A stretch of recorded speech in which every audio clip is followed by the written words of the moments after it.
Hey, y'all. Thanks for joining us for our workshop at the C2 Living Liberation Conference. I'm Avery. I use he, him pronouns. I'm the managing director at C2, and I'm going to kick it to my co trainer. What's cracking, everyone? My name is CJ. My pronouns are him and he. I am the organizing manager over at C2. Cool. And today we're going to be talking about something that we know is very important if you're doing base building work. It's actually how do we retain our people? How do we, and we call it membership retention. It's a little bit, a short dose, just a short dose of our membership retention workshop through our community action training. If you're looking for some organizing trainings, come to us. C2's one of the best, and CJ is one of the best. So that's what we will be running through today. You're pretty dope yourself, Abe. Pretty dope Thank yourself. you, thank you, thank you, thank you. So our first is, why is membership retention important?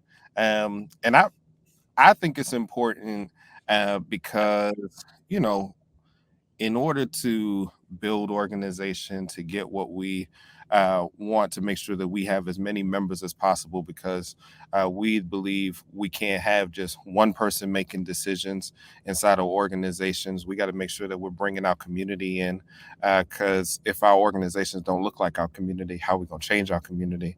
We got to make sure we retain those folks. And if they're not in our organizations, it's going to be really important that we bring them in.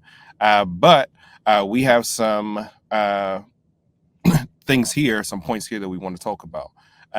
It's important because it stops high turnover in our organization. When we have good membership retention, it allows more people to take on leadership roles. We have more investment inside of our organization. It really builds our capacity to win real changes in the lives of our people. We get to model new ways of celebrating and being in leadership. Because one thing I also think is important inside of base building organizations is, just because you may be paid staff as an organizer, that doesn't necessarily mean, you're the leader, right? We'll be talking a little bit about what it means to be a member-led organization, but it's new ways of being in leadership. Members are connected to the organization and not staff.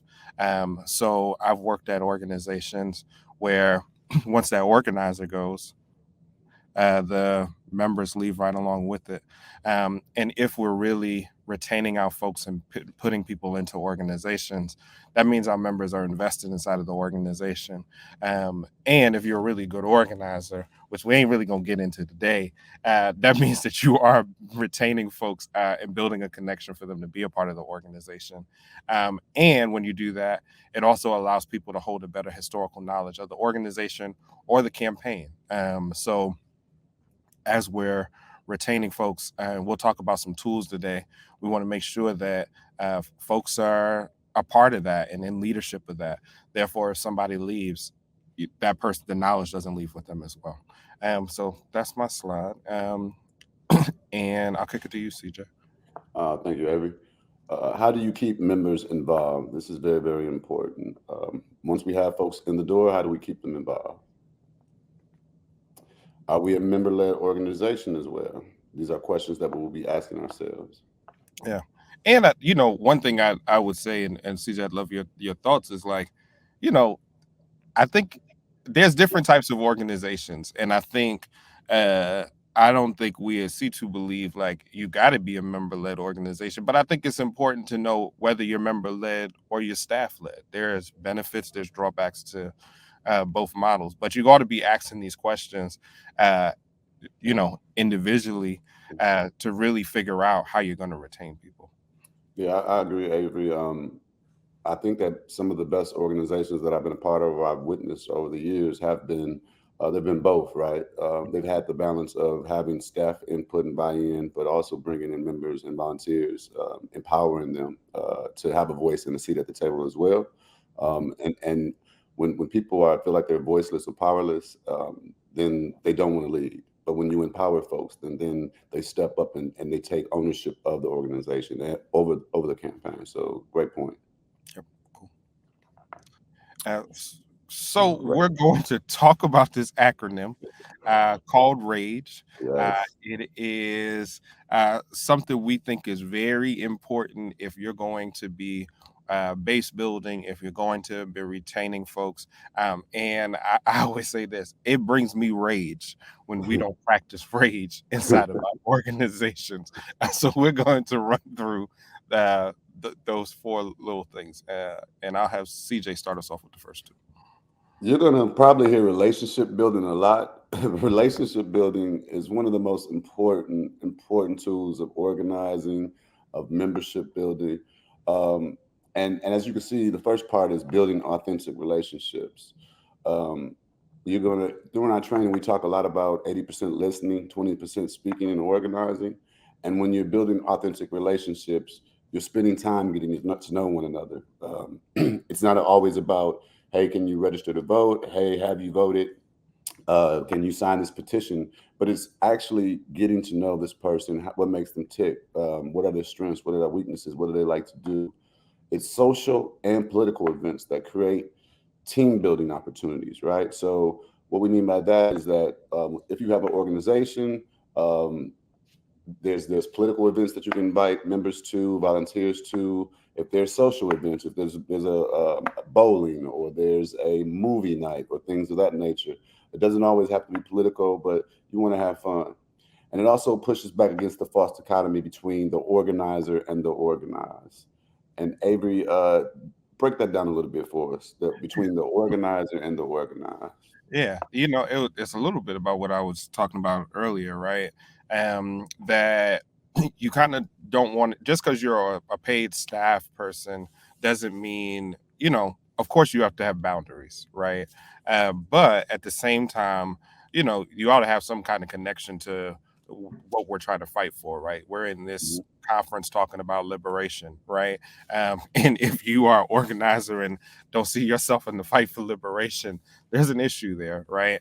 But there are some organizations that kind of say, um, all right, if you're organizing people, you just make them show up to events and that's it, right?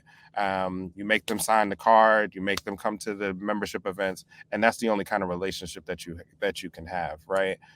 As an organizer. But when I was, when I learned to organize, and CJ, I know it's the same way with you with Mr. B. It's like you're really going into the community, right? And what does that Mhm. mean? That means that as an organizer, I've gone to birthday parties, right? That means that I've helped folks Fish move, fries. right? I've helped folks move at the last minute, right? I might be, we might be kicking it a little bit, and like I said, there has to be boundaries in that, Mhm. but at the same time, people got to see that you're human, right? Right, If they're going to really, rock with you, because a part of relationship building is also, building trust, right? And how do I trust you? I can't trust you if I don't have a relationship with you as well. hmm Let's go into the action. For action, members stay engaged when they are active in organizational work, right?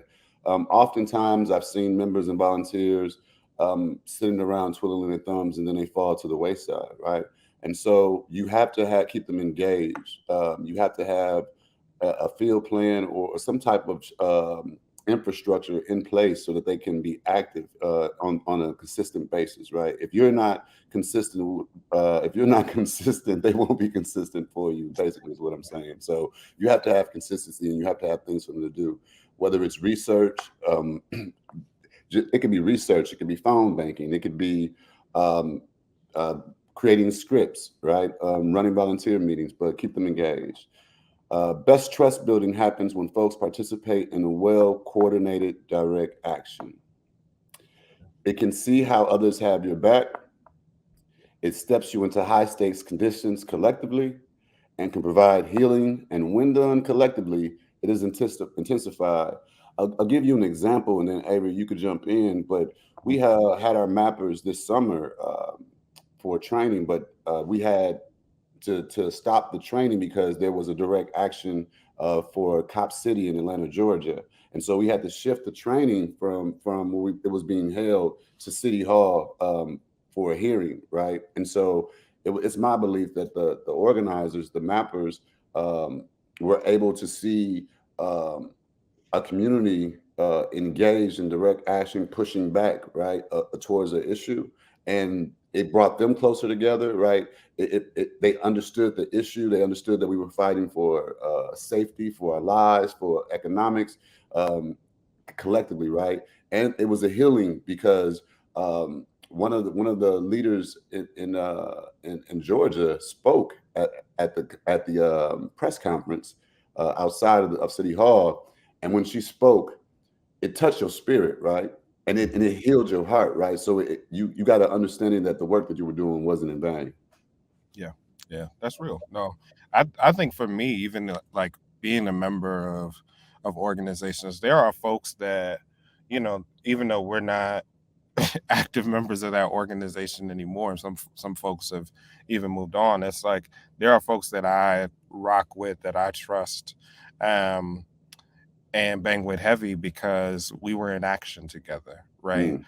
In a series of actions together from like 2015 to probably 2017, right? And we organized together and we struggled together. And because of those things, right, there's just a level of trust that I have with them, that happened somewhat, somewhat a little quicker, right? Because I knew like we were going to throw down together. So action is really important when we talk about even retaining folks, because one thing I often say is campaign work is the sexy part of organizing, right? It's what keeps people involved.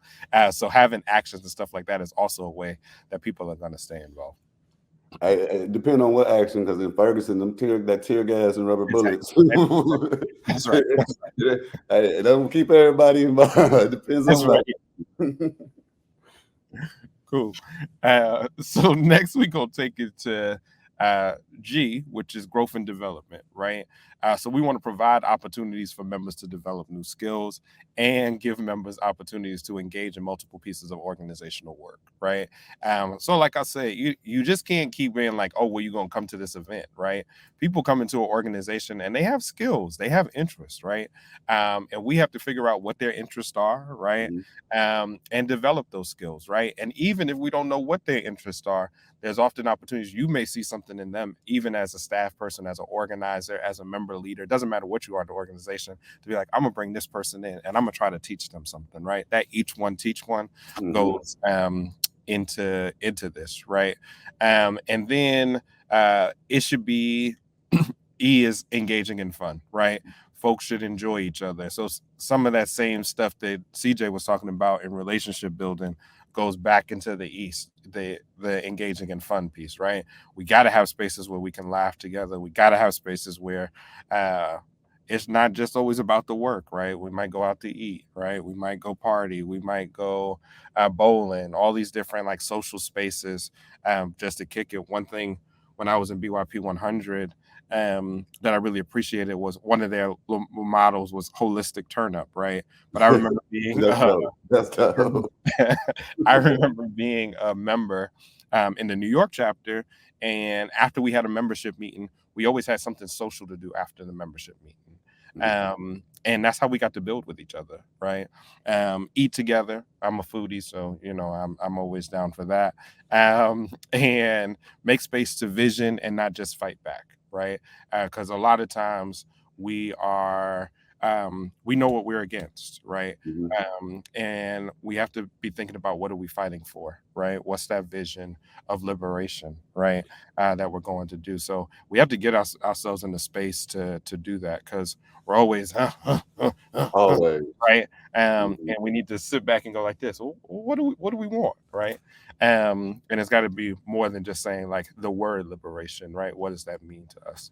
Um, Yeah, because also, Avery, oftentimes when we speak to communities and they can tell us the problem, right? mhm. Because we're always on the defense. We're always on the defense. So we know we got problems, whether it's this, whether it's that, education, whether it's climate. It's we don't get a chance to envision a world that we want. Like, and so, as you said, it is very, very important for us to have time and make time to envision the world, or even not just the world, but policy, right? Uh, policy, thinking of creative policies instead of always fighting bad policy. That's right. That's right. Cool. Um, so next we have a leadership ladder, right? So we talked about rage, right? Make sure you follow rage because it brings us rage when you don't do rage. But folks come in at different levels, right? And we have this leadership ladder to really show that we want to bring people up the leadership ladder, right? Everybody doesn't come in as a leader. But one thing Ella Baker says is, we don't need just one strong leader. We need many leaders, right? We need a leader. We have a leaderful movement, and in order to do that, we need to make sure we have leaderful organizations, and we need to make sure that we are putting people up the ladder, um, from a supporter, right, on down to on all the way up to a leader. So, CJ, you want to run through this, or you want me to? I mean, we could just rock and roll it back and forth. I'll Yeah. take one, and then we'll Okay. just. Cool. So one, for the supporter, attend events and action, share some political alignment, um, and that's pretty self-explanatory right there. Yep, yep. And then, after somebody supports, right? Ultimately, you want them to be a member of your organization. We are talking about membership retention. And this person may or may not pay dues. It depends on what your organization has, right? They commit to a specific level of engagement by being a member. That could be a certain hours of work and stuff like that. And they attend the membership meetings, right? And what membership means, it's defined by your specific organization, but that's what we define as a member. And I'll kick it to CJ to talk about a leader. So this is the good part. The leader, the leader helps guide the strategy and direction of the strategy and organizational work. The leader recruits members. The leader also feels a sense of ownership, as we talked about earlier, in the organization, right? And as Avery spoke about, oftentimes supporters don't know that they're members or that they can be leaders, right? And so it's very, very important that just because someone is a supporter, that you don't give up on them, because you know relationship building could turn them into a member, which then could turn them into a leader. Yeah, cool. So we've gone through the leadership ladder. We've talked about rage.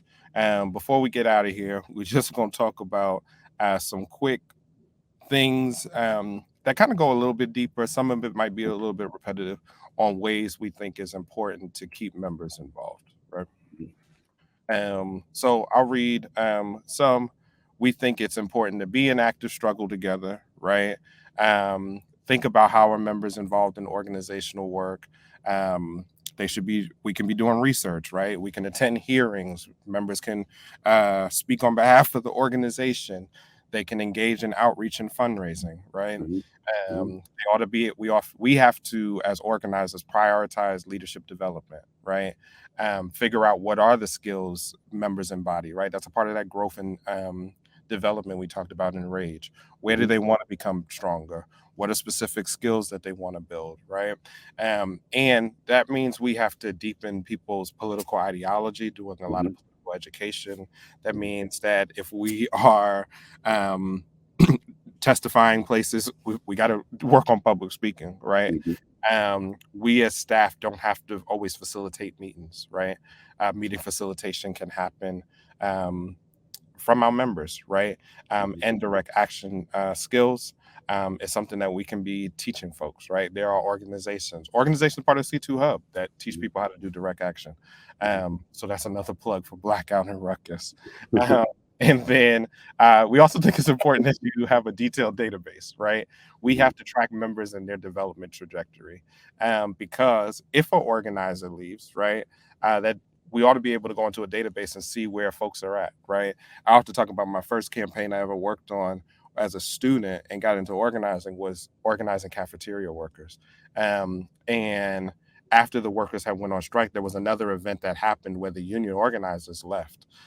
But when they taught us how to organize, after every conversation, there was no database back then. It's a little ancient. We had to fill out sheets, right?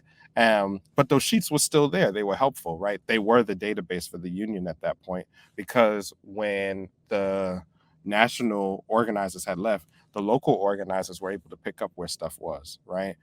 So we think it's important that you have a CRM, that you have a database for your members, and we think it's also important that you prioritize leadership. I mean, relationship building, right? It's a part of that rage. We think it's really important when it's talking about organizing, because we think organizing, one of the it's like the crux of organizing is really relationship building. And we have some more that CJ will take us through.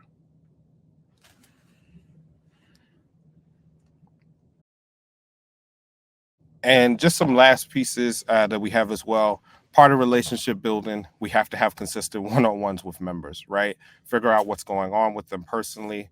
Where are they feeling connected or disconnected from the work? How are they feeling about their own development? The only way we know what's going on with them, the only way we build relationships is if we have consistent one-on-ones with folks.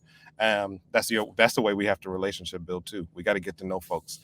We have to prioritize political development. Um, Talk about regular um, what's happening in the world, right? Current events. Why don't we have book groups? Why don't we have documentary groups? Because everybody doesn't want to read stuff. We might want to watch stuff as well, right? We have different learning abilities, and then we got to practice self-governance, right? How do we all play a role in holding people accountable? Learn and employ restorative and transformative conflict resolution practices, and practice the world that we want to have. So those are essentially the things we do, right, to really retain our folks. Like I said, this is just a dose of membership retention. This is obviously a fuller workshop, but we wanted to have this conversation with folks because we know that folks are really struggling with this right now, right? And if you ever need more assistance as far as membership retention, feel free to reach out to C2. You can reach out to our organizing team at trainings at c2.org. We have our community action trainings. They're actually going to be happening in the spring. We'll be all over the country. They happen both virtually and in person. And if you need customized trainings, we're also available for that to make sure that we're meeting the need. So we want to thank you for popping into our workshop on membership retention, really our conversation. We hope it was helpful. And looking forward to you. Thanks for joining the conference, right? And you being a part. Cool. Later.